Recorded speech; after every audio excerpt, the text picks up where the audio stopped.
Assalamu alaikum students. Hope you all are fine today. Today we are going to start with chapter 2 of history, that is Europe and India.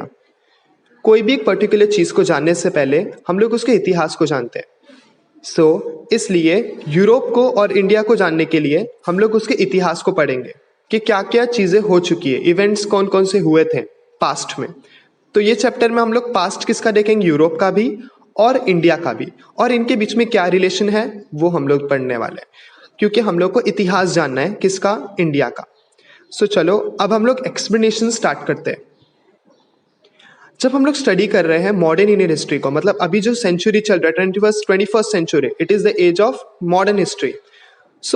अलग अलग events हुए थे, ठीक है। कब, medieval period में, मतलब कि पहले काफी यूरोप में पीरियड, वो टाइम पर काफी अलग अलग इवेंट्स हुए थे। Number 1, period of renaissance.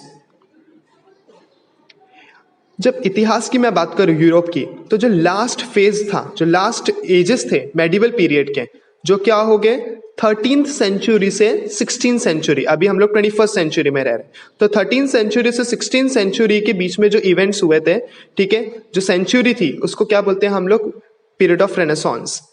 ये सेंचुरी में, मतलब 13 to 16 सेंचुरी में अलग अलग इंप्रूवमेंट हुए थे रिलीजियस को लेकर, नए नए जोग्राफिकल डिस्कवरी हुई थी, अलग अलग कंट्रीज, कॉन्टिनेंट्स हम लोग ने बोल सकते हैं यूरोप ने निकाली थी, मतलब मिला था उन लोगों को। और इसी के मतलब 13 to 16 सेंचुरी के एंड में अब क्या आ गया, मेडिवल पीरियड से हम लोग मॉडर्न एरा में आ गए, और यही पीरियड को हम लोग क्या बोलते हैं, एज ऑफ रेनेसांस। रेनेसांस में इंसानियत जो था वो सबके लिए बहुत इंपॉर्टेंट था, ठीक है। मतलब एक दूसरे के साथ क्या बिहेव करना, it is very important for each other.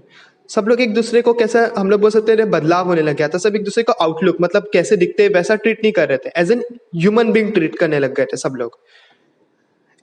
सब लोग एक दूसरे को रिलीजन के हिसाब से नहीं बात करते थे, ठीक है। वो सेंटर पॉइंट क्या होता था, आइडियोलॉजी, अपनी सोच कैसी है उस तरीके से लोग एक दूसरे से बात करते थे। अब अलग अलग इंप्रूवमेंट आए, इंप्रूवमेंट के अलग अलग मूवमेंट आए, ठीक है, जिस जो अलग अलग मतलब सारे ह्यूमन लाइफ पर वो असर होने लग गया उसका। इंसान जो है वो बदलने लगे, और ये कैसे बदलने लगे, इल्म से बदलने लगे, साइंस से बदलने लगे, ठीक है। अलग अलग सेक्शंस जो होते हैं वो आर्ट के, इससे लोगों के पास नॉलेज आने लगी, और लोग थोड़ा हम लोग बोल सकते हैं कि मैच्योर होने लगे। और यही डिस्कवरी क्या बन गई, रिफॉर्म, मतलब कि इम्प्रूवमेंट आ गया किधर, इंसानों में, ह्यूमन में। लिटरेचर जो है वो कहाँ पर प्रोड्यूस हुआ था, इन लोकल लैंग्वेज, ठीक है, सो दैट के लोग जो है अच्छी तरीके से समझ पाए उसको। अगर मैं आपको हिंदी में समझा रहा हूँ तो आपको और अच्छे से समझेगा, because it is your mother tongue.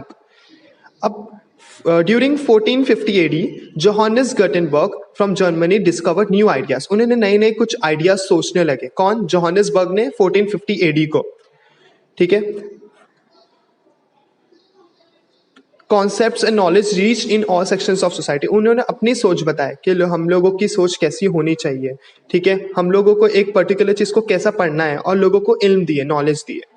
अब हम लोग पढ़ने वाले रिलीजियस रिफॉर्म मूवमेंट। अब क्रिश्चियन के जो प्रीस्ट लोग थे, प्रीस्ट हम लोग को पता है जो फादर्स वगैरह होते हैं प्रीस्ट, वो लोग क्या लगने लगे कि लोगों को नॉलेज नहीं थी, ठीक है, इग्नोरेंस था, मतलब लोगों को नॉलेज नहीं थी, तो वो लोगों को क्या करने लगे, वो लोग इग्नोरेंस थे इसके लिए उन लोगों का अनड्यू एडवांटेज उठाने लगे, मतलब उनका फायदा उठाने लगे, उन लोगों को लूटने लग गए अपने रिलीजन के नाम से, ठीक है, कि हमारे रिलीजन में ऐसा है, और उनसे पैसे लूट रहे, अल्कोहल पीने के लिए बोला गया तो उनसे पैसे ले रहे हैं, और वो लोग बेचारे उनको पता ही नहीं है तो वो लोग दे भी रहते हैं। तो ये मूवमेंट जो उनके खिलाफ था, वो प्रीस्ट के खिलाफ जो मूवमेंट लाए थे लोगों ने, उसको क्या बोलते हैं, रिलीजियस रिफॉर्म मूवमेंट। ये मूवमेंट में लोग क्या चाहते थे कि लोग को फ्रीडम मिले, अपने मर्जी से जो काम करना हो वो करे, और रेशनलिज्म वाली बात हो, मतलब कि ऐसी बात जो कि नॉर्मल है। अब ये खुदा तो नहीं बोलेगा कि आप अल्कोहल पियो और फादर्स लोगों को या प्रीस्ट लोग को पैसे दो उसके लिए। So that was all about religious reform movement. अब 1453 AD को ओटोमन टर्क्स जो है क्या उसने क्या कब्जे में ले लिए, कॉन्स्टेंटिनोपल, इस्तांबुल में जो कॉन्स्टेंटिनोपल जो रीजन था उसको क्या कर दिया गया, कब्जे में ले लिया गया। और जो किसका कैपिटल था, कॉन्स्टेंटिनोपल, वो कैपिटल किसका था, बाइजेंटाइन एम्पायर। पहले तो सब एम्पायर होते थे, राजा महाराजाओं का, ठीक है। अब ओवरलैंड ट्रेड रूट्स, अभी जब क्या होता था कि एक रास्ते से क्या करते थे, एशिया और यूरोप वाले लोग जो है एक दूसरे से ट्रेड करते थे, मतलब गुड्स के बेचना खरीदना करते थे, ठीक है। तो एक बीच में जो रीजन था, ठीक है, that is reason of Ottoman the Constantinople. अब टर्क्स लोगों का क्या हो गया, तुर्की वालों का क्या हो गया, ब्लॉक्ड हो गया ये रूट।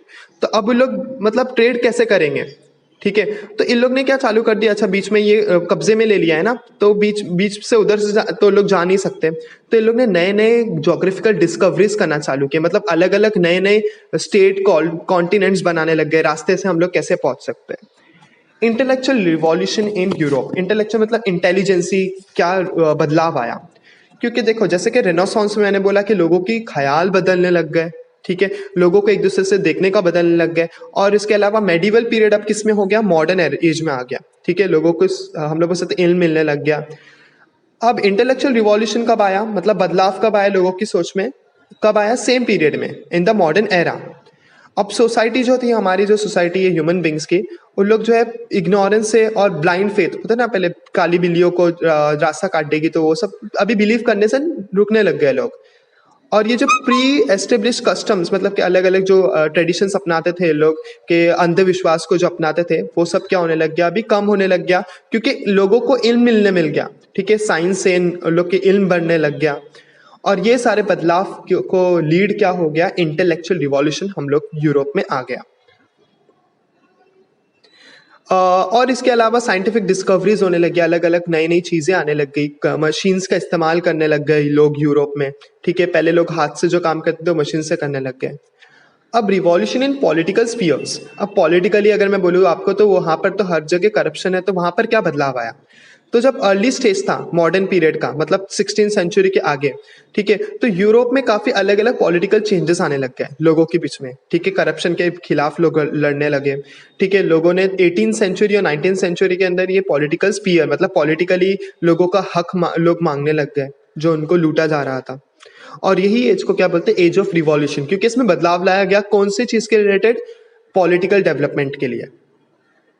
अब ये पीरियड में क्या हुआ, डेवलपमेंट होने लग गया पॉलिटिकली, डेमोक्रेसी। इंग्लैंड में आपको पता है, इंग्लैंड में हम लोग पार्लियामेंट्री सिस्टम अपनाते हैं, तो उसमें भी डेमोक्रेटिक जो है वो बनने लग गए, लोग वोट